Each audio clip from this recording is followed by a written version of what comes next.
Yes, one more important dynasty, that is Mughals dynasty, because you see near about 320 years, Mughals are ruled India. So this is the greatest dynasty in India. So here the founder, the Mughals dynasty founder was Jainuddin Muhammad Babur. So basically Mughals are two kinds. Mughals are classified into two kinds. That is Greater Mughals and second Later Mughals. So we have two kinds of Mughals, Greater Mughals and Later Mughals. So Greater Mughals, they are six. Greater Mughals are six. That means Babur, Humayun, Akbar, Jahangir, Shah Jahan, Aurangzeb. These are six. Babur, Humayun, Akbar, Jahangir, Shah Jahan, Aurangzeb. These are six rulers, Mughal rulers. These are called Greater Mughals and Later Mughals. Later Mughals, they are 9. Actually 11, but two members they have not ruled long period. That's why accurately there are 9 later Mughals. That means we can say the names, 9 names. That is first one Bahadur Shah Jafar I, Jahandar Shah, Farooq Sir, Muhammad Shah, Ahmad Shah, Alangir II, Alam Shah II, Akbar II, and Bahadur Shah Jafar II. These are total 9. Bahadur Shah Jafar I, Jahandar Shah, Farooq Sir, Muhammad Shah, Ahmad Shah, Alangir, Akbar II, and so Bahadur Shah Jafar II. So we should remember the founder of Babur dynasty, the founder of Mughals dynasty, that is Babur. And the last ruler, oftenly we will have this question, who was last Mughals emperor? Who was last Mughals emperor? That is Bahadur Shah Jafar II. Bahadur Shah Jafar II is the last Mughals emperor. That's why, so this is a great dynasty in India established by Babur. So what are the sources? So what are the sources for this Mughals dynasty or Mughals history? So we have, there are little bit books are there. So first one, Babur Nama, also called 𝗧𝗦𝗔𝗧 𝗵𝗃. It is called 𝗧𝗦𝗔𝗃 𝗵𝗃. So 𝗧𝗦𝗔𝗃 𝗵𝗃. So 𝗧𝗦𝗃 𝗵𝗃. So this is a Babur autobiography. So Babur wrote this in Turkish language. That's why, so 𝗧𝗦𝗃 𝗵𝗃, this is one of the source for Mughals history. And Humayun Nama. Humayun Nama, it is one of the book, it is written by 𝗂𝗽𝗱 Begum. Humayun Nama, it is written by 𝗂𝗽𝗱 Begum.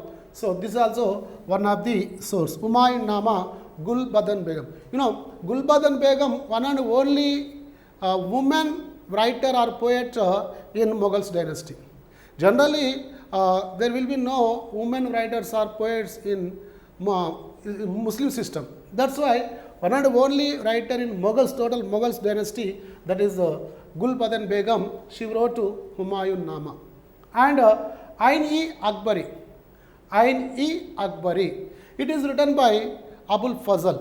𝗳𝗍𝗍 Akbari. This is the Akbar life story, that is 𝗳𝗍𝗍 Akbari. It is written by 𝗹𝗶𝗁. And Jahangir Nama. It is also Jahangir autobiography. Jahangir wrote his own autobiography, that is Jahangir Nama. So etc. books are there. This is mainly we can say, so Akbar Nama, that is 𝗧𝗦𝗃 𝗵𝗃, Humayun Nama, Akbar Nama, and Jahangir Nama. These are the sources for Mughals history. And now we can take one by one. First of all, we have, that is Babur. So Babur is the founder of Mughals dynasty. So who was Babur? So what was the native place of Babur? So actually Babur, he was the Fargana. It is a small kingdom. It is in present in Russia, that is Turkmenistan area. Okay, so there is a small kingdom, that is Fargana. Fargana ruler was Babur father. So at the age of 11 years, Babur father was died. That's why in the age of 11 years, Babur became the ruler of Fargana. But so he has so many problems. His relatives created so many problems to Babur. That's why he escaped from Fargana. And in 1505, he occupied Kabul. Actually, Babur, he was a daring and dashing ruler because he attacked on India. So because of his daring and dashing system. That's why you see in 1505 he escaped from that Fargana area. Fargana, it is the small kingdom. So his relatives are created so many problems. He is not able to rule the country. That's why he attacked on Kabul, Afghanistan capital Kabul, and he occupied Kabul in 1505. That's why he became the ruler of Kabul in 1505. So in 1519, Babur attacked on Indian area. So first attacking on India in 1519. So he attacked on India. So that's the first, this Gora area. It is a small kingdom attacked by Babur in 1519. The first area attacked by Babur. So in the fifth attacking on India, this is the first attacking on India, and fifth attacking in 1526. Fifth attacking of Babur, it is in 1526. So actually Babur, he was there in Afghanistan area. So he was invited.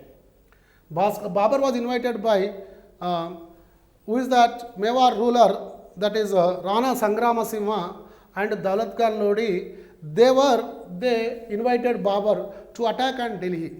And what happened? All are Indians. Why they are inviting Babur means, so this is the Ibrahim Lodi policy. The main reason behind of it is attacking, behind of their invitation, that is main reason, Ibrahim Lodi political system. What is that? So he was egoist. Because of that egoism, so they became the enemies to Ibrahim Lodi. Mewar king Rana Sangrama, Daulat Khan Lodi, they became the enemies to Ibrahim Lodi. That's why these people intention to remove Ibrahim Lodi from Delhi chair. That's why Rana Sangramasingha and Daulat Khan Lodi, they are not having sufficient strength. So they invited Babur. So on that invitation, on their call, so Babur came to India, attacked on Delhi. So in 1526, April 21st, there was a first battle of Panipat. So everybody should remember first battle of Panipat, 1526. So okay, April 21st, if you remember or not remember, it is not a matter. But you remember 1526. This is first battle of Panipat. So here, Panipat means it is the area nearby Delhi. Right now it is in Haryana, Panipat. So there the clashes, the war between Babur and Ibrahim Lodi. Babur has only 25,000 army. He started along with 25,000 army, but while coming to India, he lost some of army and some of army went back, and just 15,000 of army, and Ibrahim Lodi army 1 lakh army. So both of the armies they fought at Panipat. But in this war, Ibrahim Lodi is killed by Babur. So already I told you, he was first Delhi Sultan, died in battlefield, that is Ibrahim Lodi. Because of first Panipat war, so or battle of first Panipat, Ibrahim Lodi was died. Babur is established the Mughals dynasty in India.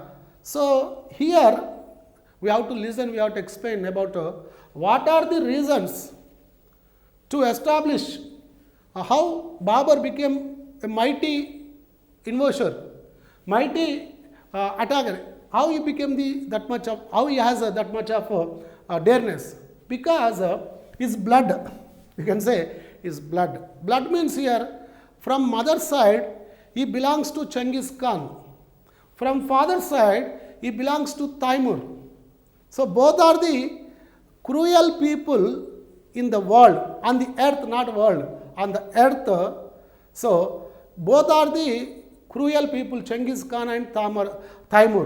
So Babur, how he got that kind of dareness, how he has that much of strength? Because of his blood. From mother's side, he belongs to Genghis Khan. From father's side, he belongs to Timur. That's why Timur was his forefather. Timur was Babur's forefather. So he has a dream. Actually, Babur has the dream. What was the dream? Whenever Babur became the ruler at the age of 11 years, he wanted to occupy Samarkand. Samarkand means which kingdom, which city, whose city? This is the forefathers of city of area of forefathers of Babur. That means Timur. Timur belongs to Samarkand area. Samarkand actually, so Babur's forefathers kingdom. But it is occupied by other kings right now.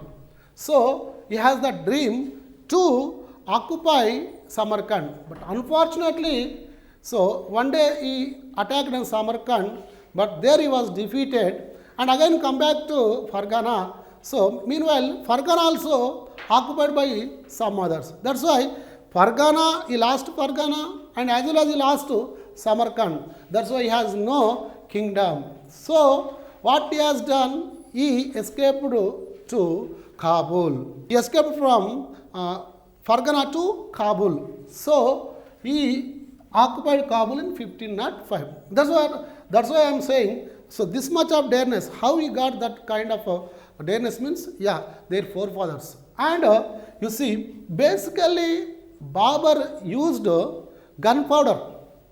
In 1519, in Gora attacking, he used gunpowder. Who was first ruler in India?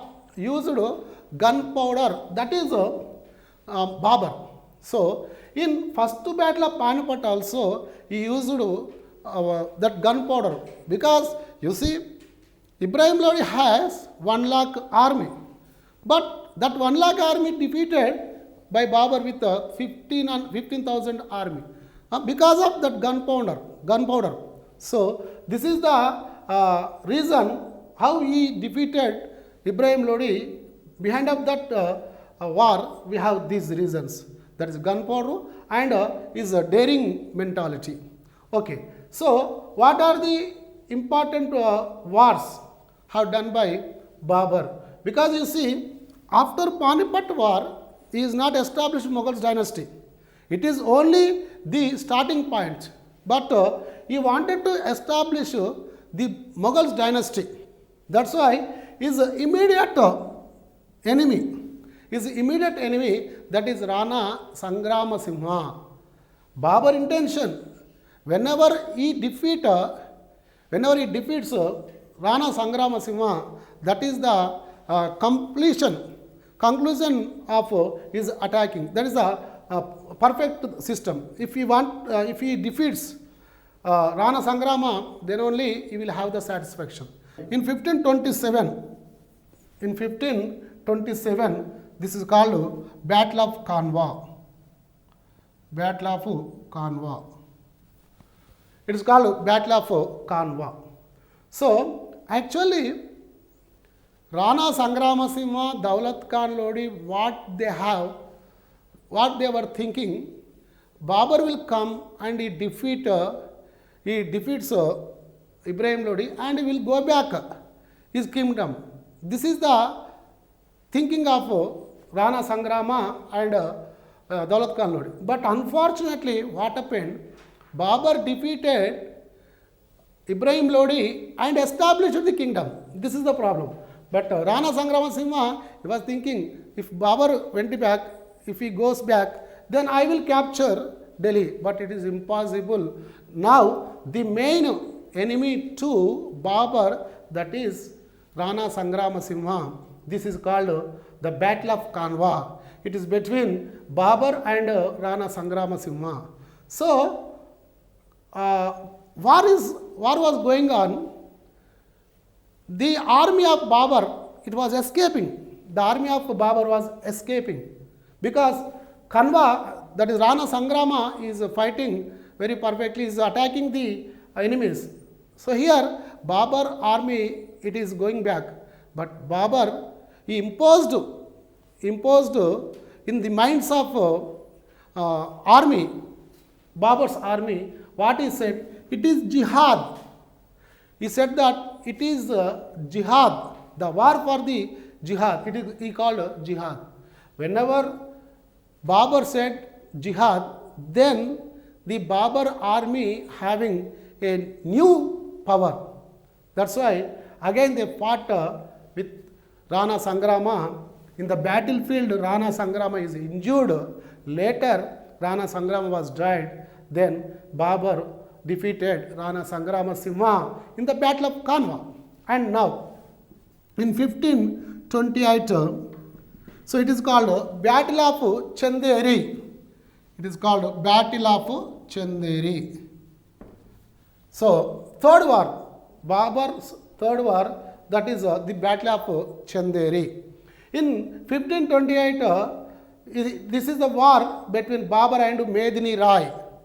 Medini Rai was the Rajput ruler of Chanderi. So, there was a war between Babur and Medini Rai. So, in this war, Babur defeated Medini Rai. So, Medini Rai was died. Then, so in this war also, Babur defeated Medini Rai. And in 1529, the last war Babur has done, that is Gogra, the war of Gogra, the battle of Gogra.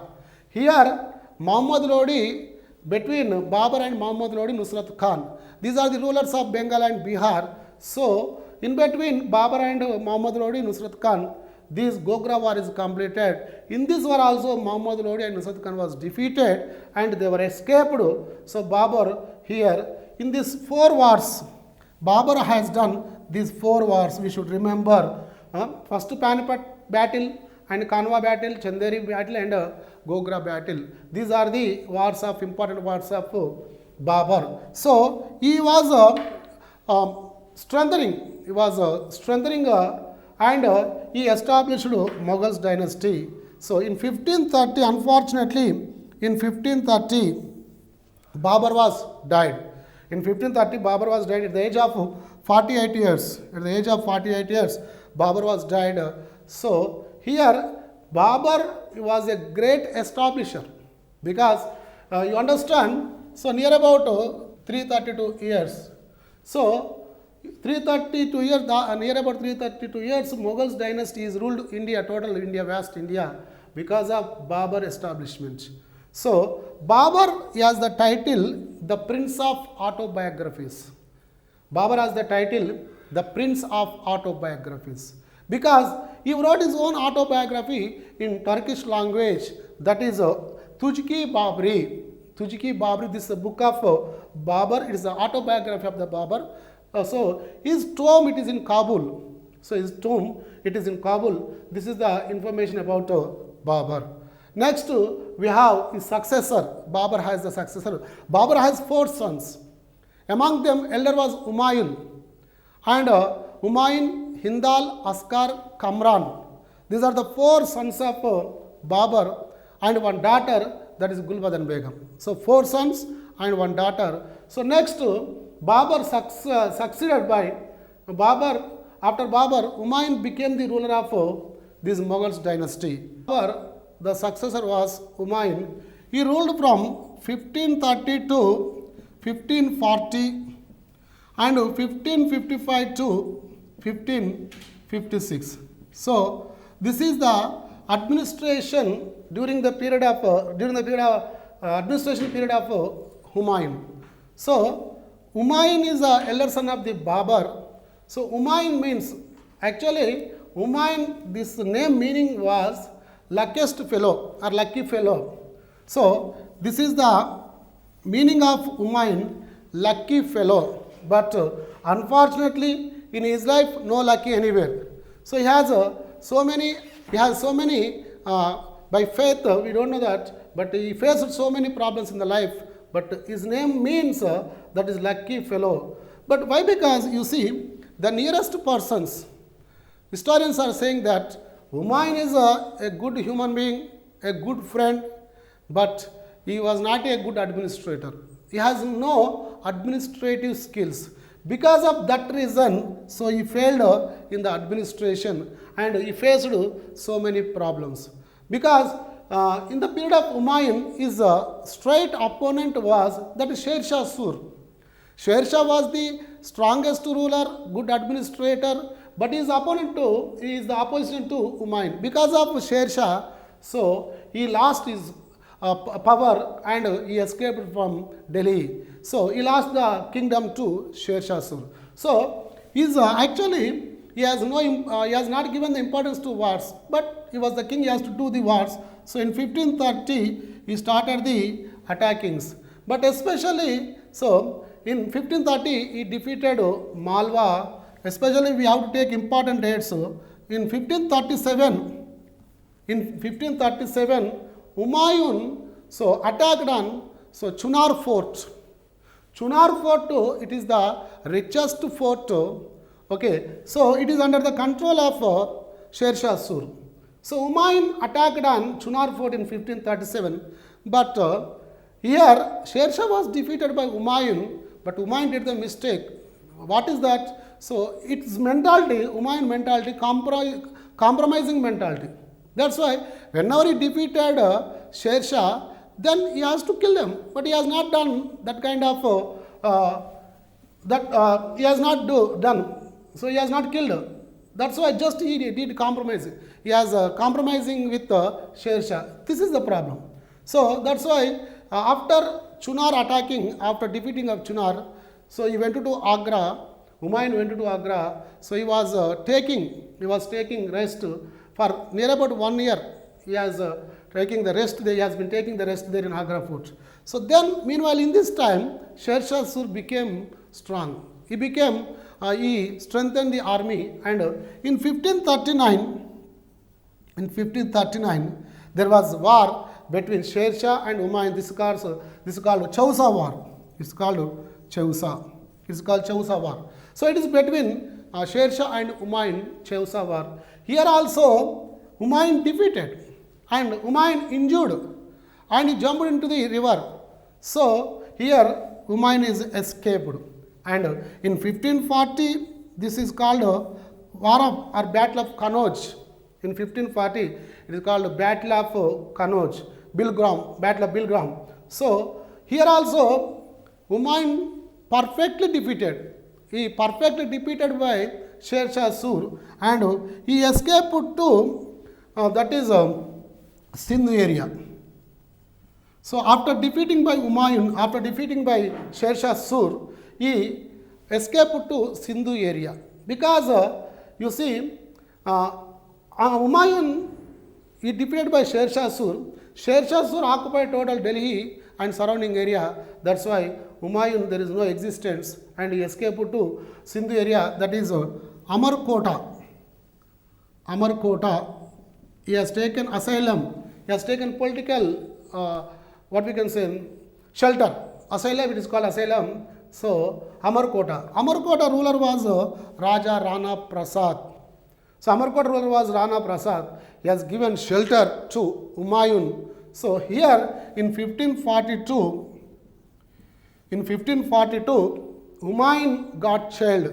Humayun got a son. So his wife Amida Banu. So Akbar in 1542, Akbar was born at Amarkota.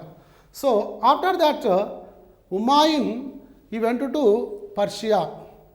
Persian ruler Shahtmos has given asylum to Humayun. So near about 10 years, Humayun has taken shelter there in Persia, and later, so he attacked on Delhi in 1555 again. He attacked on Delhi. So Delhi was ruling by the last ruler of 𝗧𝗪 dynasty. So last ruler of 𝗧𝗪 dynasty, Sikandar Shah 𝗧𝗪. He is called Sikandar Shah 𝗧𝗪. So there was Sarhind war between Humayun and Sikandar Shah. There was war, that war is called Sarhind war. In this Sarhind war, Humayun defeated Sikandar Shah.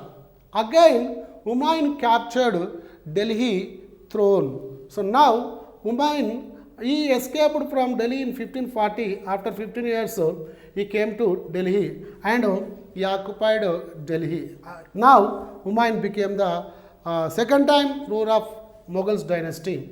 But unfortunately, in 1556, he was slipped from his personal library steps. So he slipped from his personal library steps and he was died. So in 1556, Humayun was died. You see, in the life of Humayun, he faced so many problems, but constantly he was not ruled the country. But you see, here, unfortunately, in 1556, he was died. But Humayun autobiography is written by his sister Gulbadan Begum. She wrote Humayun Nama. So Humayun tomb, it is in Delhi. We have Humayun tomb. It is the first tomb constructed by marble stone. So this is the first tomb constructed by marble stone in India. That is Humayun tomb. So then after, actually, what was the reason having this kind of troubles, this kind of difficulties? Means the lack of administration experience. Already I told you, historians are saying that Humayun was looking like a good friend and a good human being, but he has no administrative skills. Because of that reason, he faced so many problems. And after Humayun, his son, we have Akbar. So after Humayun, Akbar became the ruler of India or Delhi Mughals dynasty. Akbar became the ruler of Mughals dynasty. So now, after Humayun, the next successor, that is Akbar, is Akbar original name Jalaluddin Muhammad Akbar. Jalaluddin Muhammad Akbar. But actually, Akbar in India, only two kings have the title the Great. In India, only two kings, two rulers have the title the Great. That is Ashoka the Great, Akbar the Great. That's why the most important ruler of Mughals as well as in India, that is Akbar. So he has the title Akbar the Great. So actually Akbar was uneducated but having the knowledge.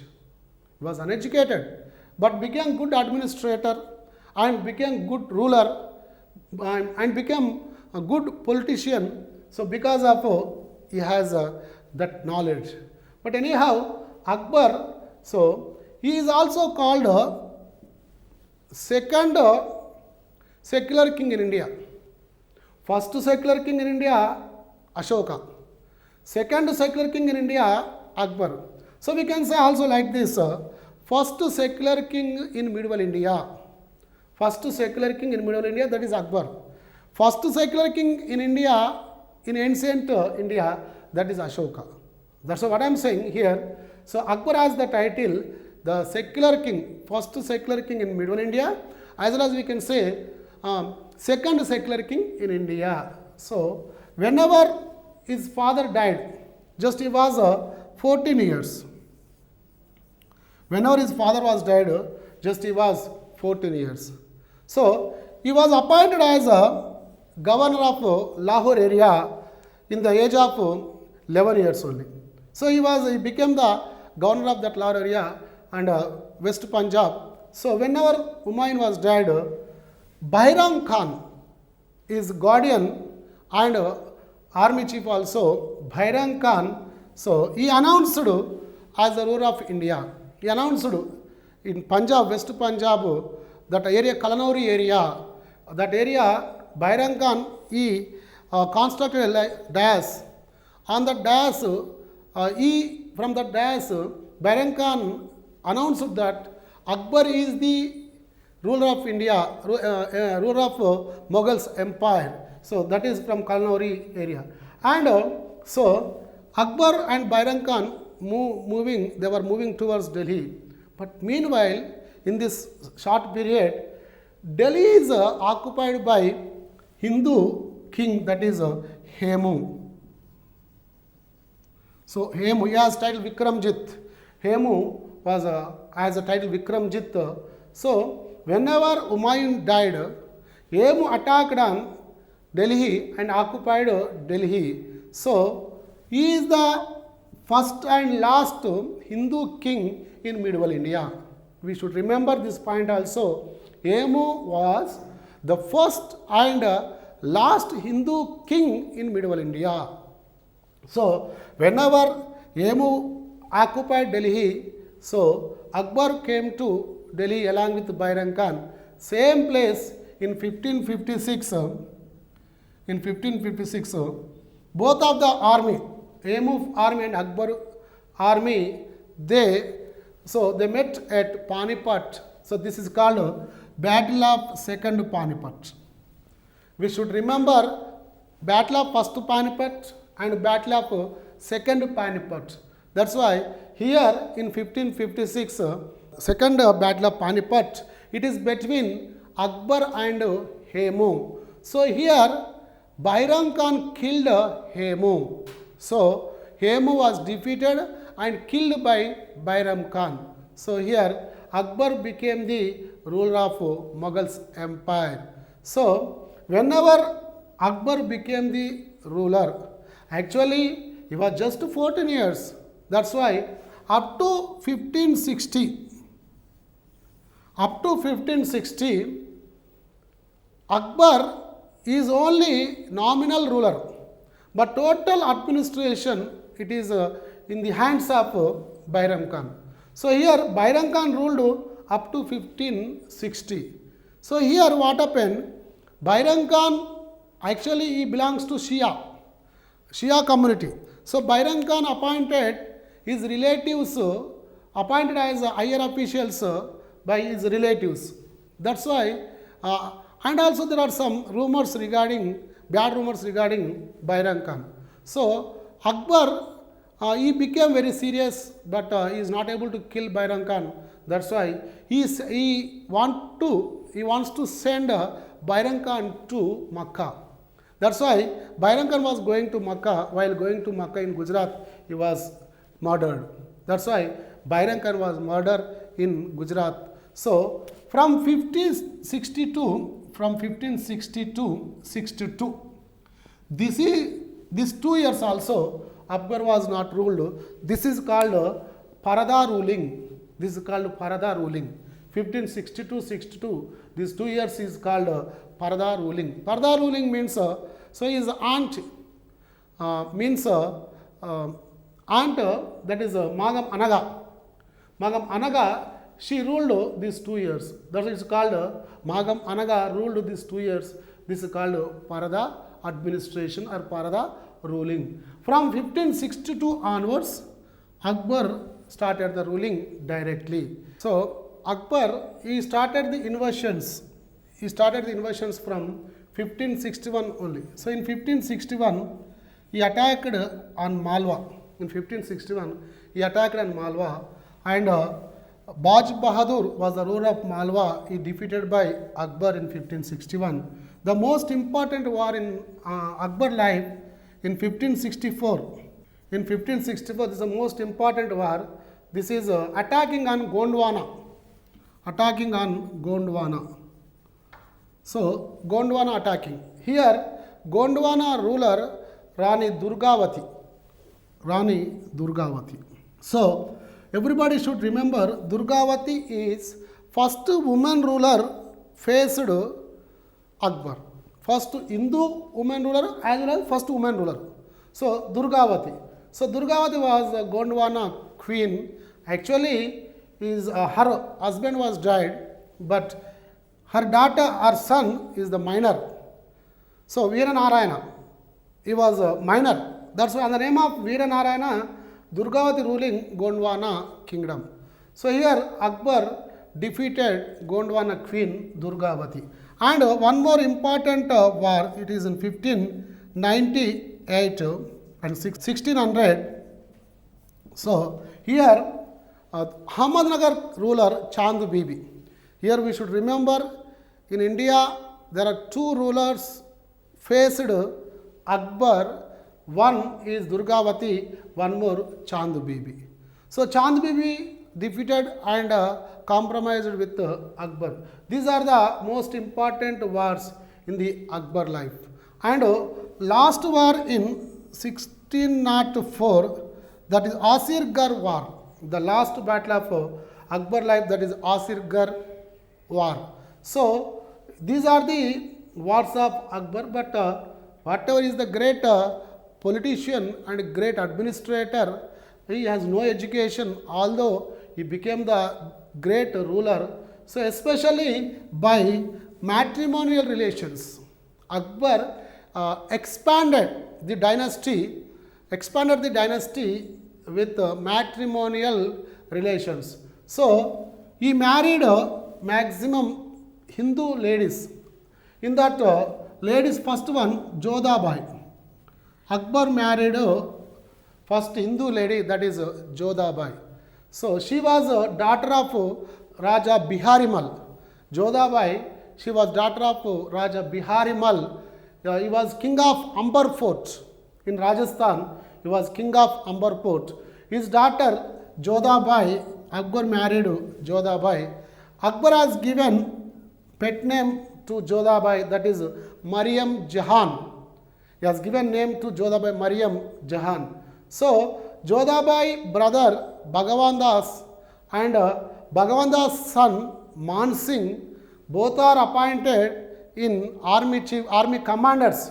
Both are appointed as army commanders in the Akbar army.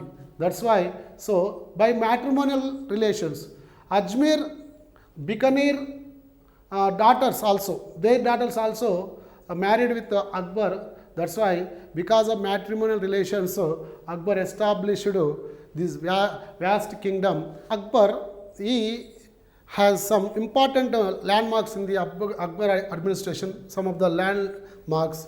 In 1562, he abolished making the slaves. Actually, the soldiers who caught in the battles, they will be made as the slaves. This is the previous system in Indian administration.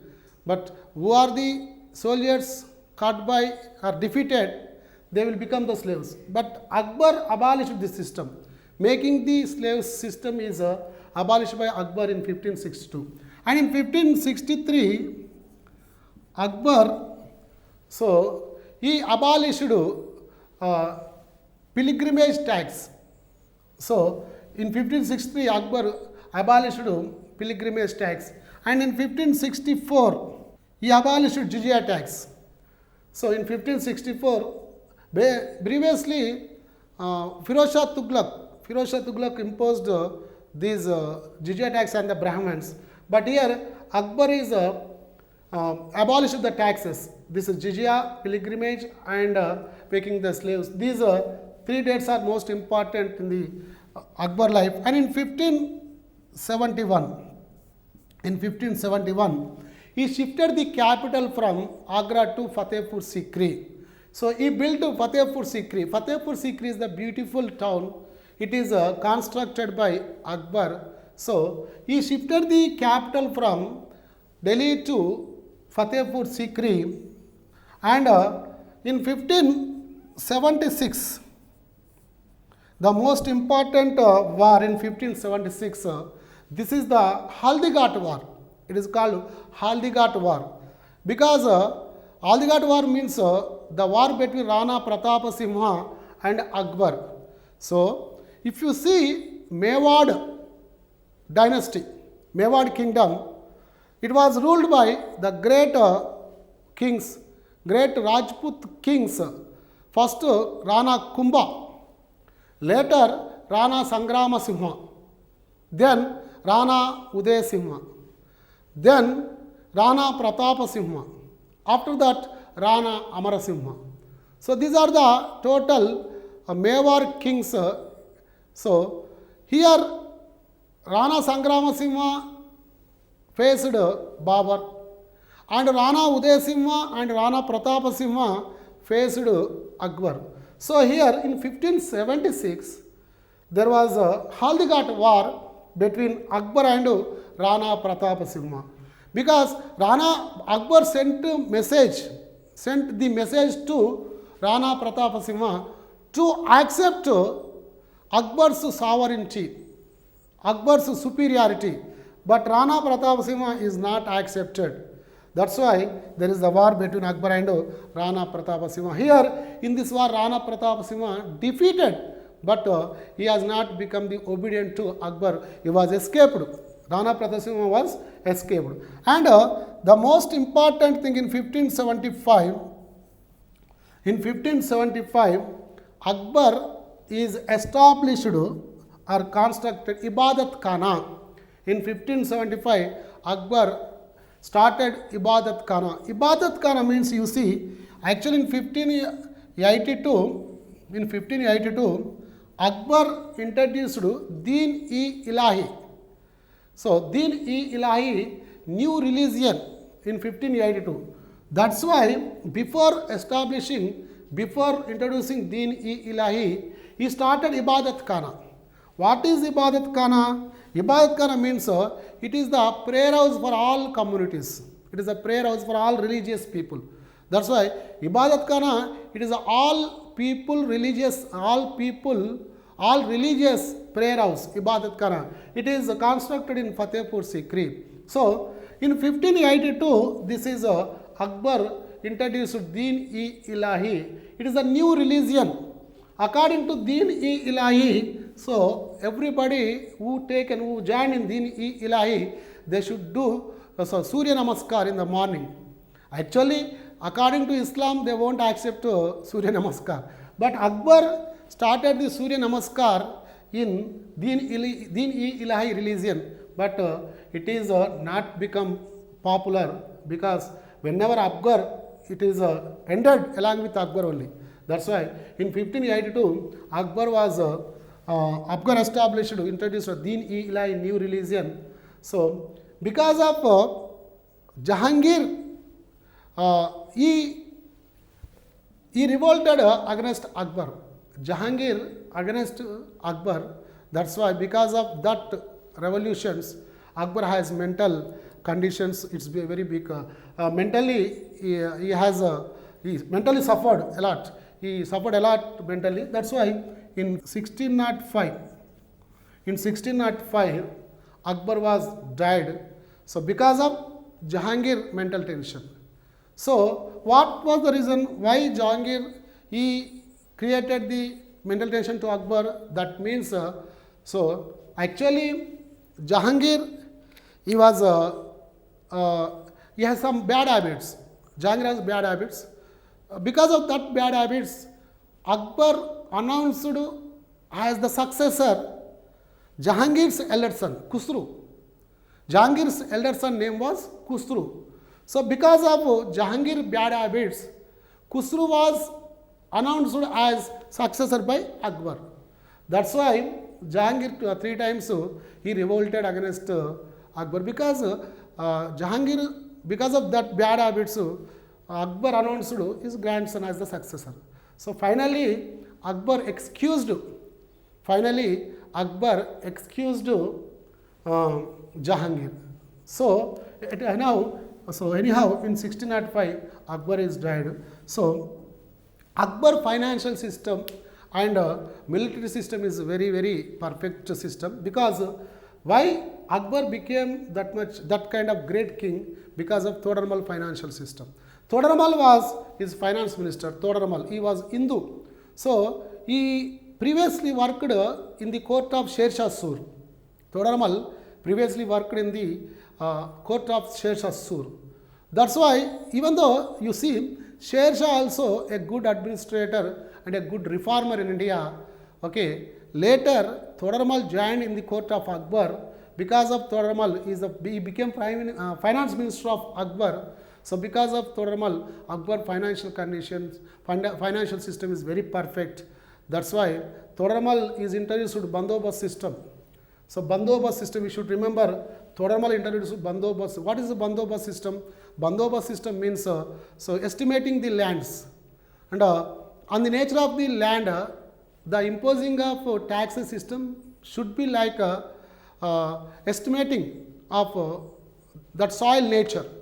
Okay, that's why Bandobast system it is introduced by Toramal. And Akbar, in Akbar court, in Akbar royal court, Hindu commanders are there.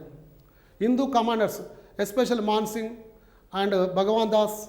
So because of these commanders, Akbar has a lot of success.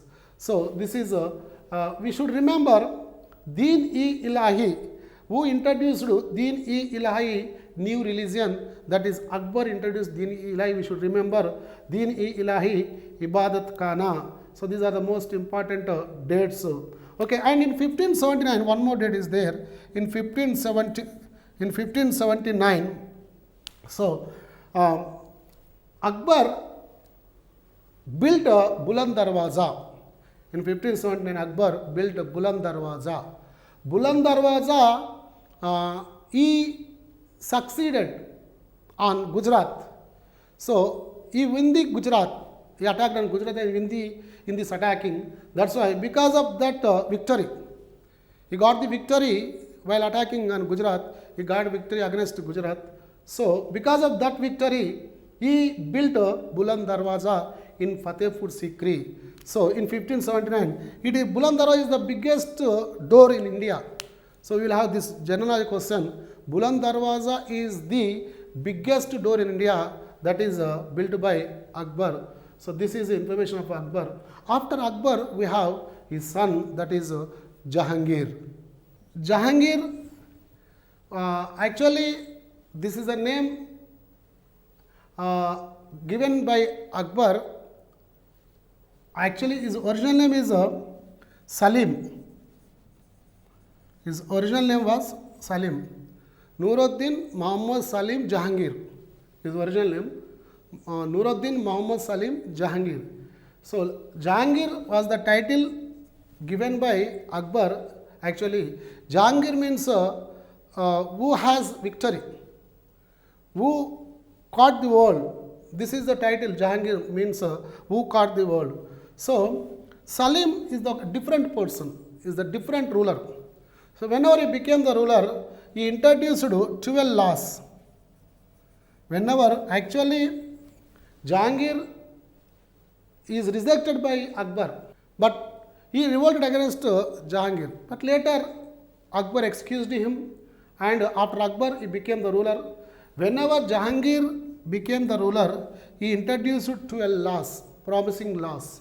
So he has given the promise to the people, I will introduce this kind of laws. But in fact, he has not implemented perfectly these laws. But anyhow, Jahangir introduced 12 laws, and also he arranged a brass bell. He arranged the bell, a biggest bell, at the entrance of royal court. Okay, the Jahangir's fort, entrance of Jahangir's fort. So if anybody has the problem, if they ring the bell, he will give instant judgment. That's why, so he arranged the bell and introduced the law. But in 1606, his son Khusru revolted against Jahangir. His son revolted against Jahangir because, already I told you, Khusru, he was elder son of Jahangir. So he was son of Jahangir's first wife. Khusru was Jahangir's first wife son. Who was first wife? The daughter of Bhagwan Das. That means Jodhabai niece, that is wife of Jahangir. So Khusru was elder son of Jahangir. So he revolted against Jahangir in 1606. Okay, with the help of Man Singh and also fifth Guru Guru Arjan Singh. Guru Arjan Singh helped to Khusro to attack on Jahangir. But here Jahangir defeated both Arjan Singh and also Khusro. But what happened, you see, here Khusro is defeated and put in the jail. But Jahangir killed Guru Arjan Singh. So he killed Guru Arjan Singh. Because of this reason, Sikhs, they became the enemies to Mughals. The rivalry, the enemyship is started from this incident onwards. So, but in the life of Jahangir, so the most important fact, that is Nur Jahan, his wife Nur Jahan, he married her in 1611. In 1611, Jahangir married Nur Jahan. Who was Nur Jahan? Already his elder wife, his first wife, she was died, Khusro's mother. Later he married one more lady. But in 1611, so he married Nur Jahan. Nur Jahan was actually her original name Meher-un-Nisa. Nur Jahan original name was Meher-un-Nisa. She was a daughter of a Sardar. But there was a love story between Meher-un-Nisa and Jahangir. That's why Akbar, so he married with Meher-un-Nisa, marriage with 𝗪𝗪𝗪 𝗪𝗪𝗪. 𝗪𝗪𝗪, it is the name of 𝗪𝗪𝗪, Afghan Sardar 𝗪𝗪𝗪. Meher-un-Nisa marriage with 𝗪𝗪𝗪 and sent to Bengal area. Now Meher-un-Nisa married 𝗪𝗪𝗪 and they went to Bengal area. He became Sardar to Bengal area. But here Jahangir, he loved Meher-un-Nisa because of this point. So Jahangir previously revolted. That's why he refused, Akbar refused Jahangir. But anyhow, in 1611, whenever Jahangir became the ruler, he went to Bengal and he killed 𝗪𝗪𝗪, husband of Meher-un-Nisa. So 𝗪𝗪𝗪 is killed by Jahangir, and Jahangir married Meher-un-Nisa in 1611. That's why in 1611, Meher-un-Nisa married Jahangir. In the life of Jahangir, this is the turning point. Because Jahangir has taking the liquor, he has the habit to taking the liquor. So he has given the title. So he has given the title to Nur Jahan. First of all, he has given title to Meher-un-Nisa, Nur Mahal. He has given the title to Meher-un-Nisa, Nur Mahal. Nur Mahal means light of royal hall. So then later he has given one more title to Meher-un-Nisa, that is Nur Jahan. Nur Jahan means light of world. So this is a Nur Jahan title. So Nur Jahan, Jahangir, he became like a puppet in the hands of Nur Jahan. He restricted to a room only. But total political power has taken by Nur Jahan. So here she established junta. Nur Jahan established junta. Junta means here Nur Jahan father, Nur Jahan brother, Nur Jahan mother, and Jahangir's one son. It's Khurram, third son of Jahangir, that is Khurram. These four people have the group. That group is called junta. Total administration handed over by junta.